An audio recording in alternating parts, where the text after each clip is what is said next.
Hello everyone, my name is Jenna, but you guys can call me Jen. Welcome back to my channel, or welcome if you're new. Hi, hello, you are so welcome here. Hello, I love having you. Welcome to me, absolutely disheveled. My bangs don't want to bang today. I don't know what this one is doing. And I'm not home. I'm currently in my parents' place. Ooh, I have that on, hold on. Looking after the child who is currently eating because she likes to eat at 2:30 in the afternoon or something. It's officially Friday. It's the start of my weekend because I took today off because I knew I was gonna be coming here, and I figured instead of bringing all my work stuff with me, I'll just take today off instead because I was planning on taking Monday off. So I might as well take today off instead, like this past Monday. So I'll take today off instead. So that's why I'm here. Everything's great. Everything's wonderful. Mom and Dad are gonna be home in moments, just moments. Bella, they're gonna be home so soon. Yeah. They're gonna be home so soon, sweetie. Yes, they are. I just took her for a walk, which is also why I look very disheveled. But yeah, it's gonna be a good weekend this weekend. Tomorrow I have another party to go to. My friend Sophie's partner, Tamsin, is officially coming out as trans, and she's very excited to do so tomorrow during a official gender party, a gender reveal party, even though we all now know she is a girl, a woman, if you will. So we're just gonna go hang out tomorrow. But other than that, I'm doing absolutely nothing at all, because I don't want to do a single thing. Oh, I might be hanging out with Yeleni, my friend Yeleni, on Sunday. If I do or I don't, doesn't matter. You want to go outside? Or you just want to lay on there? Okay. She just wants to be up on her chair. Come on. It's nice in here now. Yeah. Other than that, gonna be doing some writing, gonna be doing some reading. When I get home in a wee bit, I will be telling y'all what I'm gonna hopefully be reading this weekend. I did start reading The City of Brass, rereading The City of Brass, because I've started that video series. Series number 4 is in progress. So I would love to actually get some really solid work done. I would love to finish that one and start Kingdom of Copper, if not also finish that one. And I still have that Palestinian book, Against the Loveless World, that I'm reading, and the nonfiction, the 100 Years War on Palestine, that I would love to also get a good chunk done as well at some point this weekend when I'm just doing things and I can listen to the audiobook of that. That's the plan. I'll talk about those more when I get home, but I should probably go pack up my things, get ready, because I know Mom and Dad are gonna wanna leave to the lake as soon as they get home because they're going up to the lake this weekend. But the child is making so much noise. It's a bright blue sunny day. It's lovely out. My goodness. But yeah, it's the start of a vlog. Welcome to the weekend. Let's get this going.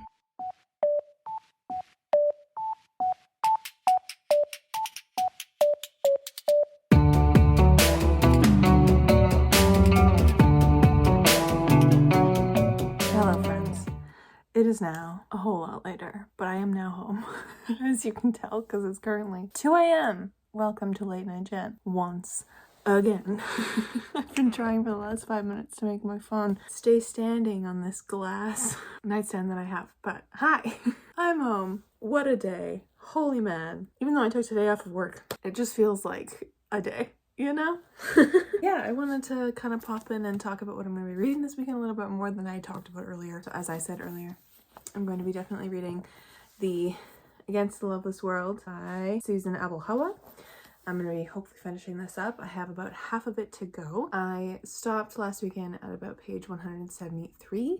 So we're going to dive back in and keep going with this beautiful book. This is a book that follows Nar, who is a woman who's sharing her life from an Israeli solitary confinement cell and is looking back at being a Palestinian in Kuwait and like all the events that have led up to where she is. It covers the Saddam Hussein, brain keeps wanting to say invasion of Kuwait.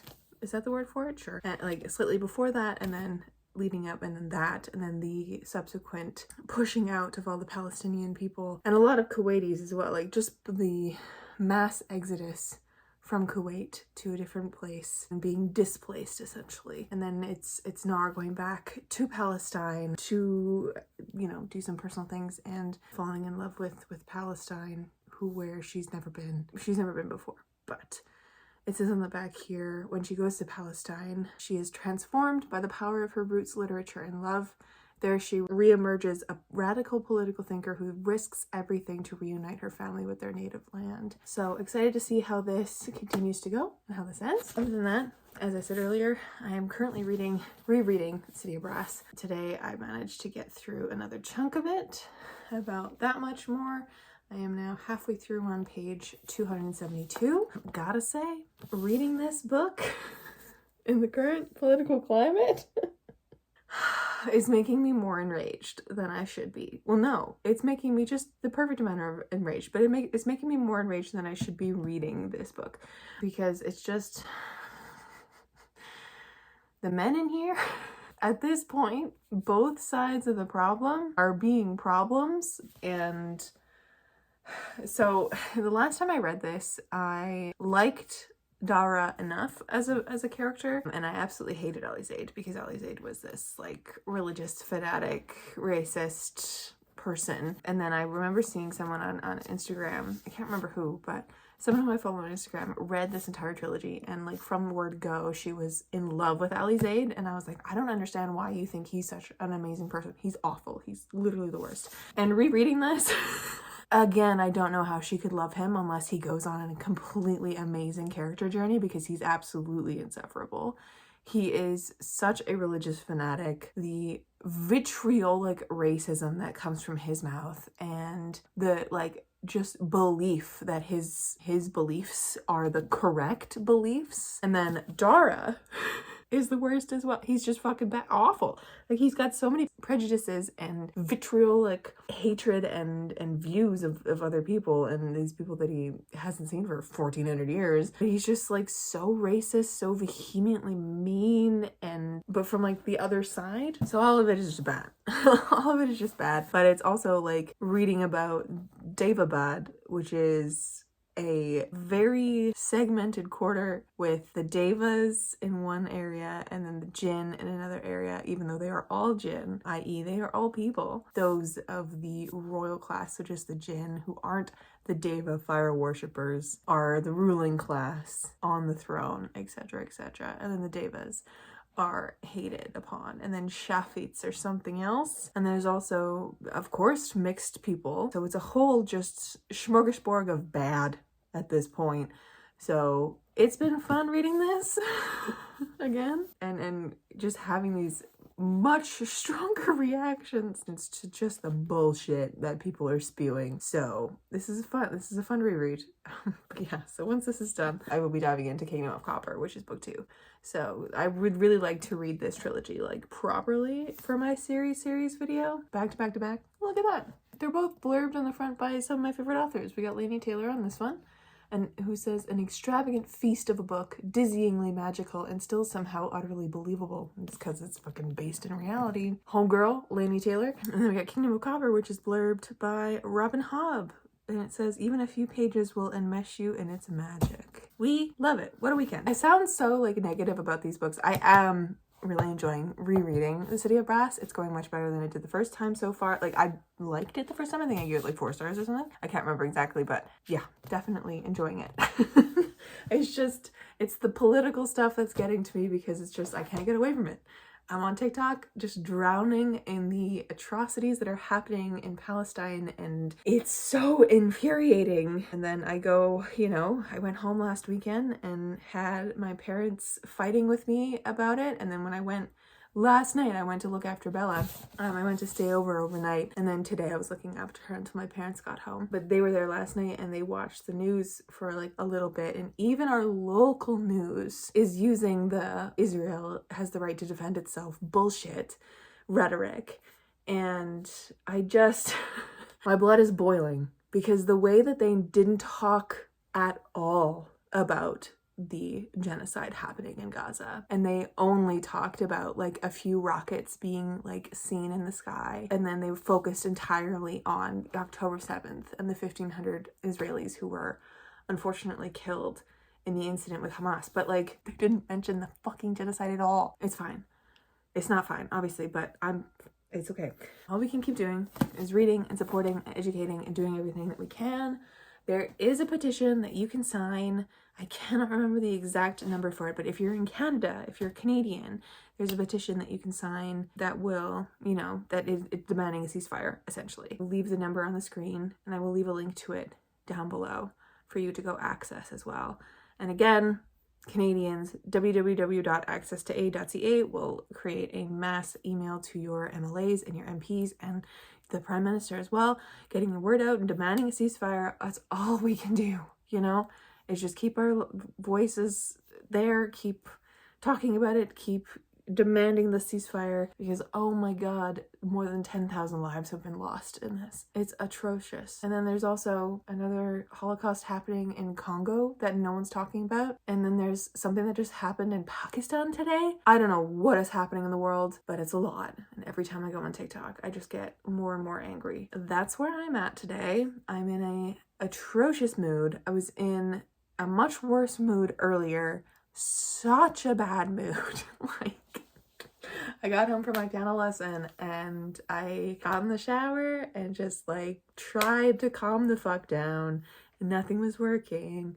I was just in this bitter, sour mood, and I think it's just a, you know, an after effect of the world and where it's at. But this book is making me physically livid, because it's just bringing up the emotions that I'm feeling in every day, because every time I can't get away from the feelings of the absolute terror that is going on in Gaza right now. It's interesting to be reading this right now, because this is based off of Egyptian folklore and mythology and Egyptian life, because this was set a little bit in Cairo as well. So it's very close to the conflict. It's not a conflict, it's a fucking genocide. So there's a lot of that in here too.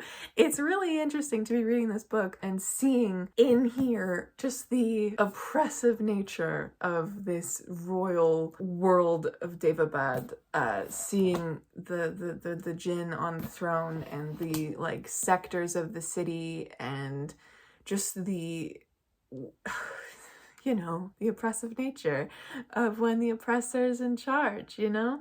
Listen, I'm gonna get on my little soapbox for a second. And you might not have come to this video for this, but I'm sorry, this is what you're gonna get on my channel, because, listen, we care about humanity on this channel. There has been this thing going around on Book Talk. Thankfully, none of the people that I follow, and it has not made it to my For You page, none of the people that I follow have this idea or have this point of view and have been spewing this absolutely terrible stuff. But the idea that like Book Talk and BookTube and Bookstagram should be spaces where people go to escape, that inherently should be places of escapism, is just absolutely bullshit. Because art of any form, yes, you can escape through it, but art of any form is inherently political. It is inherently doing something that is in response to the world in some way. So especially as fantasy readers, you and me, I'm a fantasy girly, we read these books and are on the side of the oppressed, if you will. We are the people who are hoping and reading these books, cheering on the little guy. So like, why are we being so quiet and so like, Book Talk shouldn't be political, when it's literally in the books that we read? This is a direct reflection of the world literally right now, and this was not written right now. It was written, I don't know how long ago. Let me pull up the friggin', when was it written? When was it published? 2017. Like, this is not new.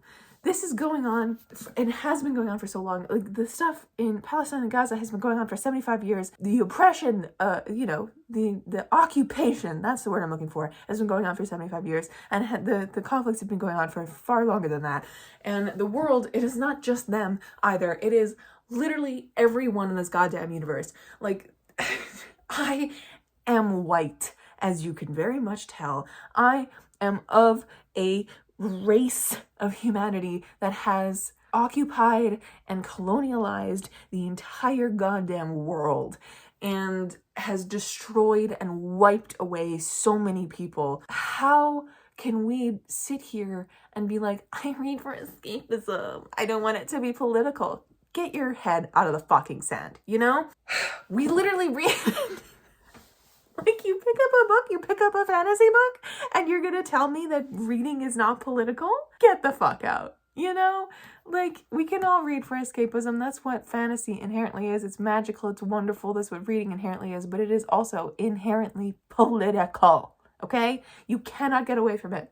You cannot ask for spaces like this to remain silent on an issue like this, because remaining silent is siding with the oppressor at this point and has always been. So anyways, I'm gonna get off my soapbox now. Thank you very much. Welcome back to the channel. Welcome to my channel. Hi. If you're new, welcome. My place is so dusty. I'm in such a mood, and I have been in such a mood literally all day today. I don't know, man. I don't know what I'm saying anymore.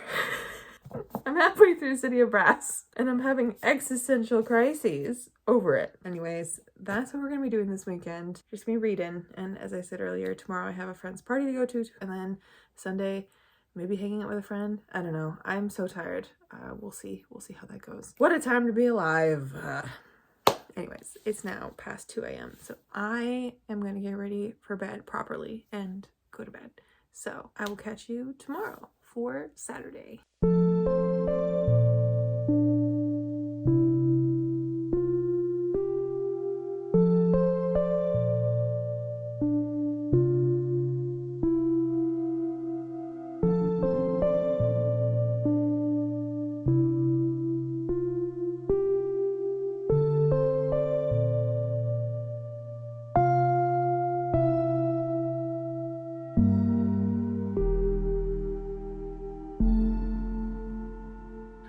My lovely friends, happy Sunday. I'm here looking worse than I did 5 minutes ago when I looked at myself in the mirror. Weird. It's fine.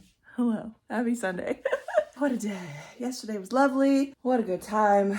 Yeah, I wanted to pop in. Give you a little update of what's going on. What's happening. Yesterday was good. I went to my friend's party, which was lovely. Really good time. Nothing too intense or crazy, but it was genuinely a lovely time, as it always is. And then today, Yeleni and I, my other friend, decided to take a rain check on socializing because we are both socialized out, which is so valid because, man, the amount of socializing we've been doing this fall is crazy. It's what happens when so many people have birthdays. It's just thing after thing after thing after thing. Anyways, but yeah, it was lovely last night. Very good. And today, nothing going on until a little later. Yesterday was my dad's birthday, so because they were at the lake, we're probably gonna do something today. Probably go out for dinner or something. Who knows? But between now and then, I will be doing absolutely nothing. I did have plans to do like a whole bunch of stuff today. Just be like, okay, I'm gonna be productive. I'm gonna do some writing. I'm gonna go to Valley Village. I'm gonna go do these things. And now that I'm awake, I'm just like, nah. Who knows what I'll get up to today. I don't really have a lot of energy to do anything or the will to do anything crazy. But there are a few things that I do need to do today before I hang out with my parents for whatever we end up doing. I do need to pick up a couple things from like the dollar store and stuff like that. So not too crazy. There's a dollar store literally like walking distance from my place. So I'll do that before I leave.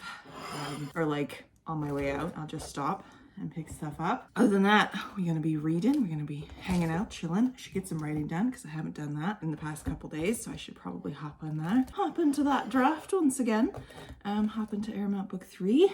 See where things are at and see what my brain wants to come up with today.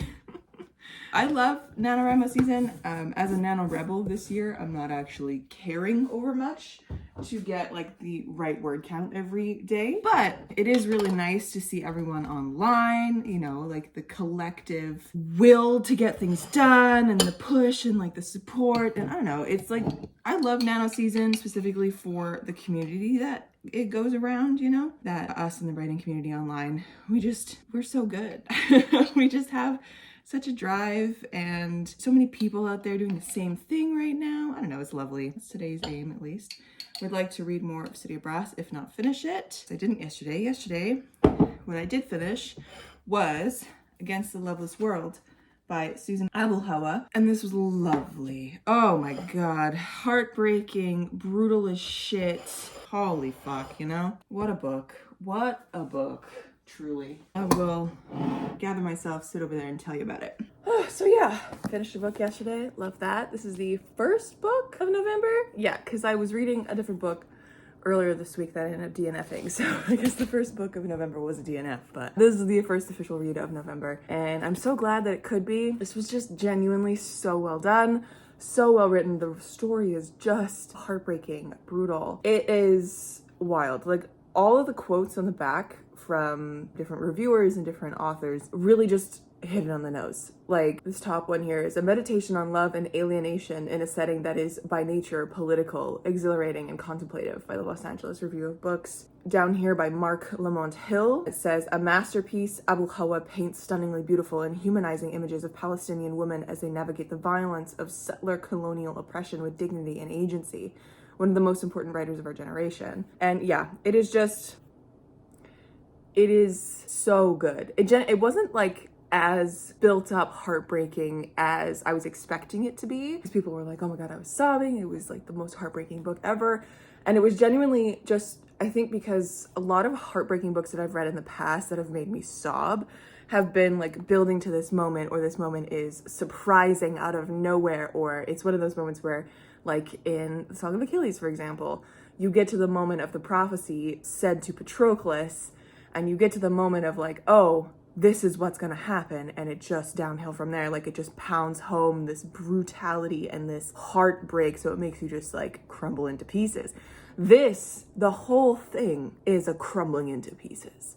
And it is also a building up of hope and a genuine oh God, I don't know how to even describe this book. It is just a beautiful portrait of the love and humanity of Palestinian people. And it also shows the hatred, and it also shows the bad side, because they are human. So they have all these different sides, of course, because we all do. It just shows this beautiful portrait of a life and many, many lives that are attached to Nar, our main character. And it shows that life and how, you know, life just is so many different things. How it's compiled and compacted when you're in an occupied space and you are of a group of people that are just so oppressed that it almost feels like there is no way out, and yet there is still hope there. Like, oh God, the hope in this book, I don't even know how to explain this properly, but the hope in this book is just so beautiful. And there's also like deep, deep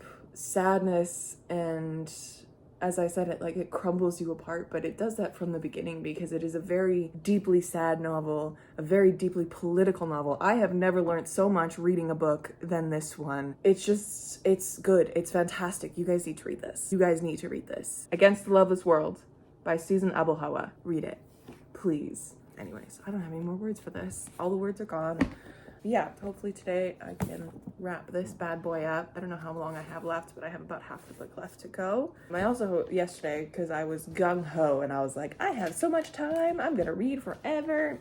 I had only enough time to finish Against the Loveless World before I had to leave. I had brought these two books with me from the library to sit on the couch with me as like potentials that I wanted to like pick up and try. So I don't know, like I know that The Fragile Threads of Power by V.E. Schwab is like, it's a very buzzworthy book. And as someone who enjoyed the Shades of Magic trilogy, but not nearly as much as most people, like The Conjuring of Light, the very last one, was my favorite book. I wasn't like super intrigued to pick this one up, and I'm still not. Like, I almost want to just like take it back to the library and then put it back on hold so that I can get my hands on it a little later, because I don't know if I want to read it right now. But then yesterday I was like, what if I just try it? So I don't know about this one. And then this one, I couldn't remember if I have, you know, the time to read this one. So I was gonna give it a try. The time, i.e. the time before I have to bring it back to the library. So I don't know if someone else has it on hold or if I can renew it or not. So, because I have had it for a while. It sounds so good. Like this one, this is Ebony Gate by Julia V. and Ken Babel. The first quote on the back says, Ebony Gate is a snarky Harry Dresden meets Shang-Chi with a dash of Monster Hunter International. Like, that just sounds great. I have never read any Harry Dresden. I have not seen Shang-Chi, which I do want to. And I don't know what Monster Hunter International is, but it sounds great. Like, it sounds like a good bunch of things. I don't know. We'll see. Like, if I read this and then finish it and I want to like dabble in something a little different and not dive into the sequel right away, which I probably should, I might try this one just for funsies. But anyways, those are the books I have around me. Actually, I have a lot more books around me, but these are the relevant books around me. Throughout the week, my couch just becomes a library, essentially, from the amount of books that I shove on this side of it. It's a mountain of nothing. Like, all you guys see is like a clean frame. And then if I did this, you would be like, oh God, she's got a pile of shit next to her. Yes, I do. Yes, I do. Anyways, I'm gonna eat my bagel. I'm gonna relax. It's Sunday. I got my coffee here. I put my coffee in my Winnie the Pooh Bear mug bowl, which is just my favorite. I love it so much. I'm not used to drinking coffee out of it though, because it's a very wide brim. So we're gonna see how that works. It just was the vibe today. So here's to Sunday. Let's see what we get up to.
Hello friends, it is much later.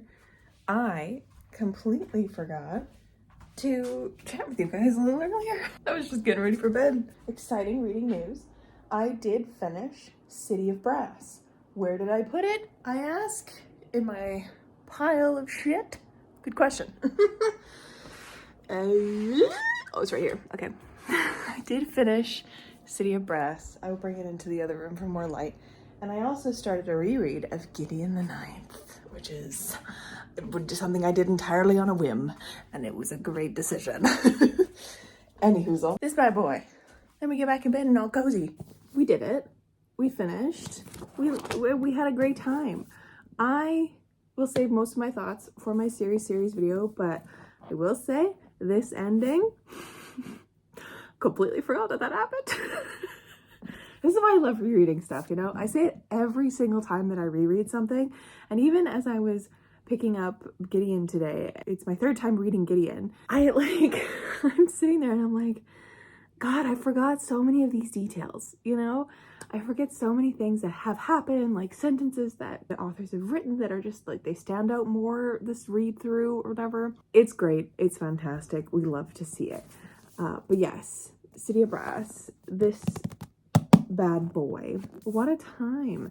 This copy of City of Brass is literally falling apart too. There's a few pages, I don't know if you can tell, there's a few pages that are kind of like, I'm just going to focus on, there's a few pages that are sticking out a little bit more. That is because they have fallen out of the book. They're literally just, well, this one is just loose. Stick it back in there. This one as well. Loose. So that's fun to know. If I read this ever again, I will need to, you know, be extremely careful with it again, because it's now falling apart in two places, which we don't love. But this was definitely a great time, and I'm very, very happy that I reread this. And it seems really timely right now because, as I explained earlier in this video, it's very on par with the political climate of today. Or not really on par. There's no genocide in this. But it has the flavor of the oppressed and the oppressor, you know, which is very standard for fantasy books. I think I'm going to include it in this vlog, but I did talk about it in this series vlog. I went off on a whole tangent about the idea and the request from some creators that Book Talk, BookTube, and Bookstagram remain like not political and exclusively just for escapism. And I went on off a whole rant about the fact that that is literally not possible, because reading is inherently political, books are inherently political, art is inherently political, is created in reaction to politics in the world that we live in, you know?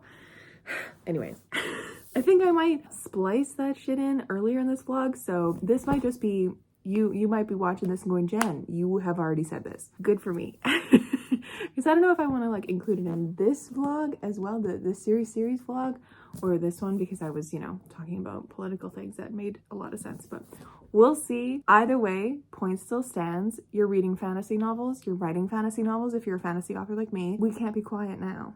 We read books and we are standing with the victims of the oppressed. We are reading books about people trying to beat down the bad guy, the people who are oppressing them and hurting them and tearing them down. So why in real life, when that's happening, are people being so fucking quiet about it and standing with the oppressor? You know? Anyways.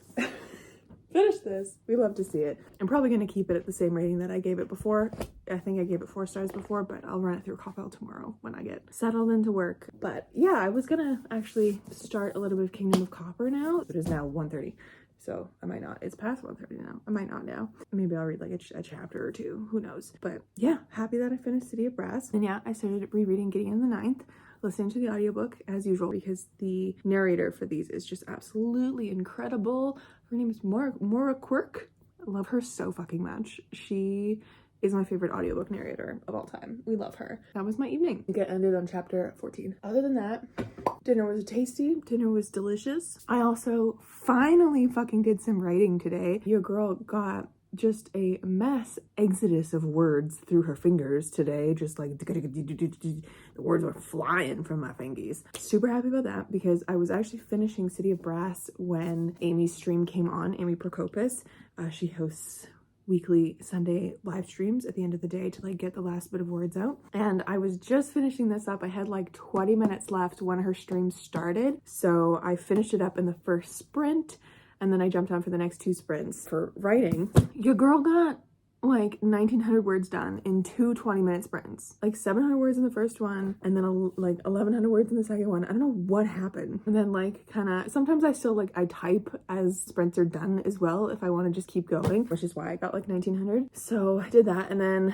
after the sprint finished, I hashed out another 400 words in the next like 10 minutes. I was just like, this scene that I just wrote just like flew out of me. So happy about that. We are still in the part of the story with Project Favor that I know fairly well. Like I have these scenes in my head fairly well. So I'm kind of interested to keep going and like really start digging into the depth of the story and actually get into the meat of it, you know, rather than just like the opening scenes and like the setting of everything up. So happy with that word count today. 2,300 words. We love to see it. Anyways, I'm just rambling now. Finished another book. Exciting. 2 books down in November. This is gonna be the next one. I'm gonna also keep working through Gideon this week, because it's just a joy to be back in that book. Such a joy. Finishing this one, and then we're gonna dive into the Kingdom of, no, whatever the last one. Empire of Gold, is that what it is? I think so, because this is City, Kingdom, Empire. That makes sense. But yeah, this is it.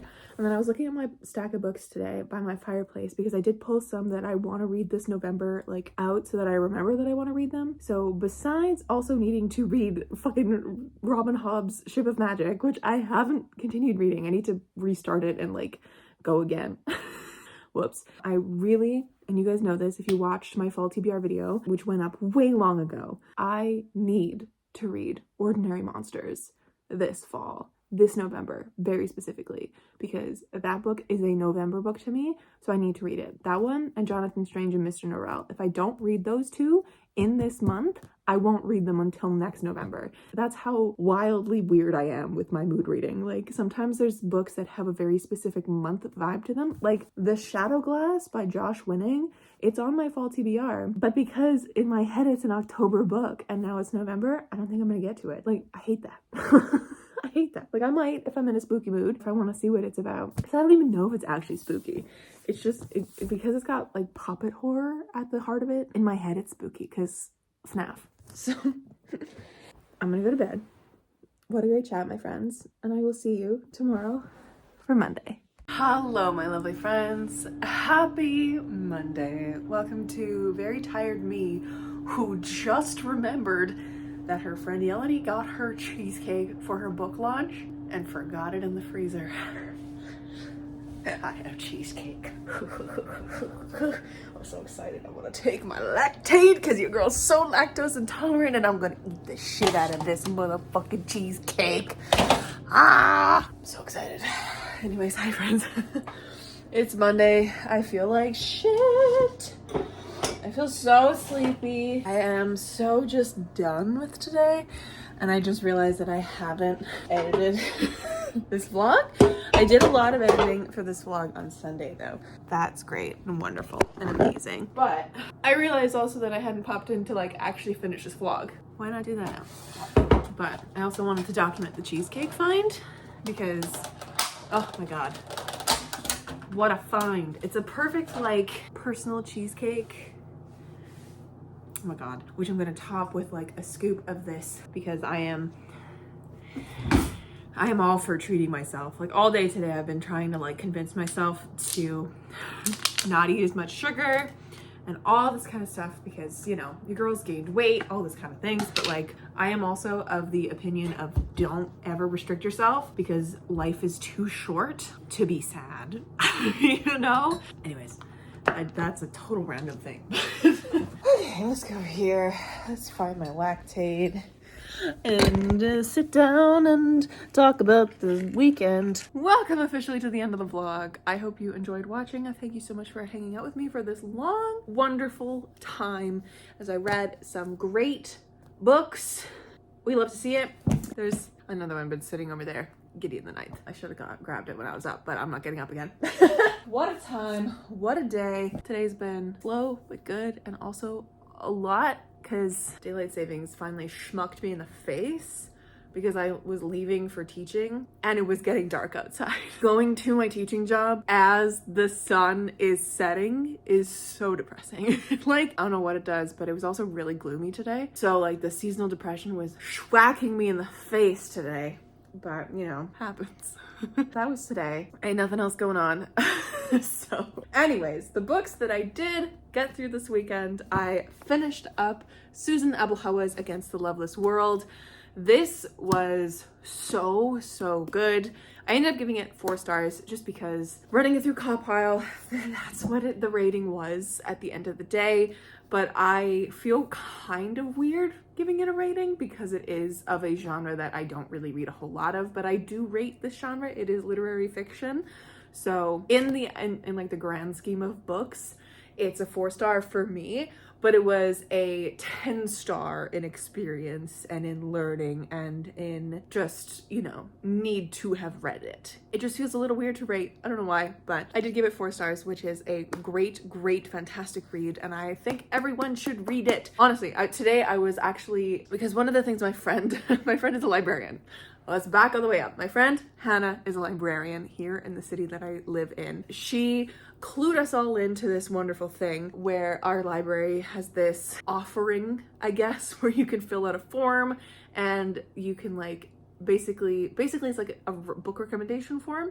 So you can fill out a form and then a librarian will pick it up and like recommend you books, and you can put those on hold immediately, which is great because they only ever recommend stuff that's in the catalog, which is just prime. So of course, telling us about this, our entire group chat has jumped on this thing and just exploded this feature that our library has. So, you know, check out your local libraries. Maybe they have something like this, or even go ask a librarian if they can help you find something because they are so good at finding books. I like did that previously, which is why my library stack has been so huge because a lot of them are from that. It's called 5 and 5, I think, at our library. And so they gave me 5 recommendations, and it took a couple tries because I had read a couple of the books that they said, and my friend Hannah was just like, no, you just email them back and say, hey, I've read these 2. Can you give me 2 more recommendations? And it took a few tries to find some more that I hadn't read because she recommended me like The Jasmine Throne. And I was like, you're on the right track because that's one of my faves. But I have read it. So we got there eventually, but I'm really excited to dive into those recommendations. But today, my friend Alexander actually got his recommendations and he was talking to me about them afterwards. And I was like, I want to give you recs. Like, what are you looking for? Because I love giving book recommendations to people, but I need people to be specific with their book recommendations, because sometimes when I ask people to give me book recs, they're like, I don't know, something good. And I'm like, no, you need to give me what vibe you want, what genre you want, things about it. And he was so fucking good at giving me the exact things he was looking for. I took like 10 minutes out of my day. It was probably a little longer than that. It was probably like a half hour, but it's fine. Really like looking through the books that I have read, and also then using Storygraph's feature to find like books that were like under his requests, if you will. He really wanted like not necessarily harder hitting, but books that really make you think, books that like, you know, are like a little challenging potentially, really intellectually stimulating, moving books. He's really into like historical fiction, literary fiction right now. And I was like, okay, great. I'm gonna go and I'm gonna do this. And this was one of the books that I actually recommended to him, because I'm going to make all my friends read this at some point. I have never learned so much reading a book that I have with this one. So that was a very long-winded way to say that. This definitely taught me the most out of any book that I have read. I think everyone should read this because of that. So, and of course, reread The City of Brass this weekend, which is fantastic. And I've talked enough about this book in this video, and also is going to be in my series video, but my original rating of 4 stars did not change. It is a standard 4-star for me, and I'm excited to see where the series goes from here, finally diving into the rest of this trilogy.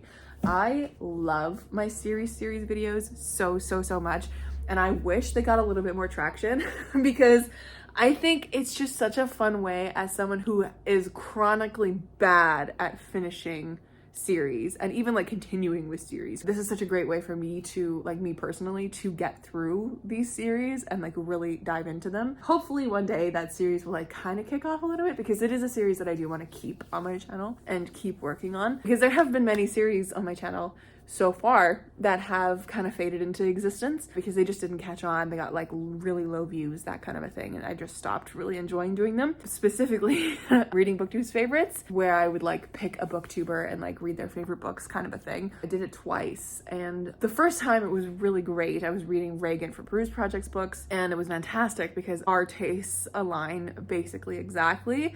So it was very safe for me to do that. A lot of the books that were on her favorites list were on my TBR, so I was like waiting for them. It was an easy pick, but I had started that series to read more books that were a little bit out of my comfort zone, which actually inspired a different series later on, which was my reading out of my comfort zone, which I really enjoyed doing, but I only did really like 2 episodes of that, and I don't ever foresee myself doing more, because reading out of my comfort zone, the first time was for sci-fi, which is now like one of my main genres that I read because I really enjoy it, because I did that, reading out of my comfort zone. And another one was thriller, mysteries, and horror, which again is something that I have tried to pick up a little bit more of. It's still not a favorite genre of mine, but I do enjoy it every so often. And if I read more out of my comfort zone, it would just be literary fiction or nonfiction. And to me, those don't really they don't spark joy. I don't want to branch out. You know, I read them when I can, when I do, when I want to.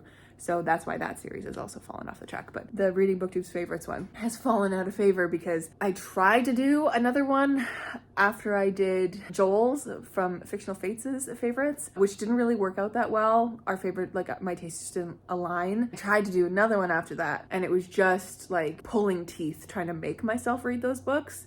So if I ever revisit the Reading BookTube's favorites, it'll be, I think, for someone that I'm completely different taste-wise, actually branching out of my comfort zone and kind of combining the two, reading out of my comfort zone by reading a completely different thing, reading Allison Page's favorite books or something, because I know their favorite books and stuff don't align very well. I mean, they do, because their favorite book of all time is Song for the Wild Belt by Becky Chambers, and that's one of my faves.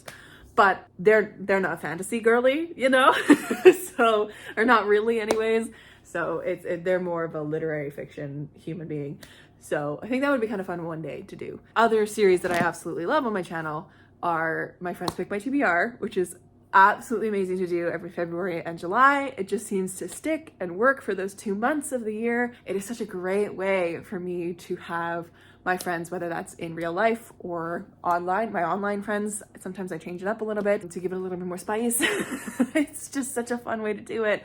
and to have them pick my month TBR. And it's a great way to get like 10 books off my TBR, average of 10. Sometimes it's 6, sometimes it's 8, sometimes it's 11 like it was this past time. So like 8 to 10 books off my TBR every month from my actual physical TBR. It's a great way to do it. Oh my god, the long-winded, I'm so sorry, but the long-winded way to say I have really enjoyed the series videos this year, and I hope I can keep making them and they actually keep like doing well on my channel. I hope people like still watch them, and bringing in the votes on Instagram and having you guys have picked this trilogy for me to do. Hopefully that'll like kind of keep up the momentum. The next one is going to be Foundry Side, because I really want to read that this December, but I also really want to read the duology She Who Became the Sun again.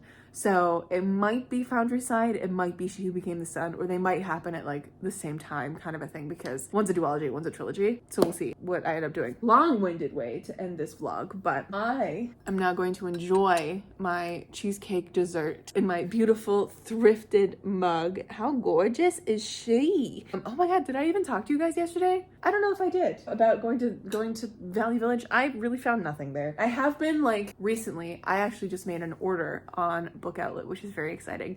Nothing for me, so don't worry about my book buying ban. Your girl is still going strong. I have not even felt the urge to buy books for myself for the past few weeks, months. I don't know how long I've been doing this book buying ban for. I mean, besides the Palestinian books, but those don't count in my brain because we're doing things amazingly. Besides those, have not bought a book. I will say, my pre-order for Bookshops and Bone Dust by Travis Baldree, which is the prequel to Legends and Lattes, is on its way to me. But I pre-ordered that long time ago. And I think it's the last pre-order of 2023. Oh, your girl's not getting another single book herself for the rest of the year. So, you know, if anyone buys me a book, that would be, you know, fantastic, because Christmas is coming up. So like maybe people will be getting me books for Christmas. My friends, I mean, because, you know, they're always on my wish list and stuff like that. But yeah, I haven't felt the urge to buy books. It might be because I'm doing this thing for my friends for Christmas, and I am buying people books for that. That's what I got, 2 things at Value Village for that. And I did make a Book Outlet order for that, and it is probably the biggest Book Outlet order I have ever made in my life, which it was so much fun to go through and to do. So I'm very excited to get that box and like actually start compiling this thing that I'm doing for my friends. It's very exciting and very fun, and I can't wait to share it with you guys. I don't even know if I can. I'll probably mention it when we get closer to Christmas, but I don't want to ruin it for my friends. Anyways, friends, that's it. That's all from me. Thank you so much for watching. I'm gonna continue hanging out, and I'll catch you in another video very soon. I will let you know there's probably going to be a Friday video going up this week or next week. There's gonna be a video soon. We're gonna get back into it with the Friday videos, but I want to do this one because it is a recent reads. Since I have been reading a lot of Palestinian books recently, I would love to actually get that in a video and share that with you guys. So, you know, compile my thoughts properly and tell you guys about the books that I have been reading recently. I love you all. Goodbye. Stay kind and keep on reading. That's how I end these. Woo!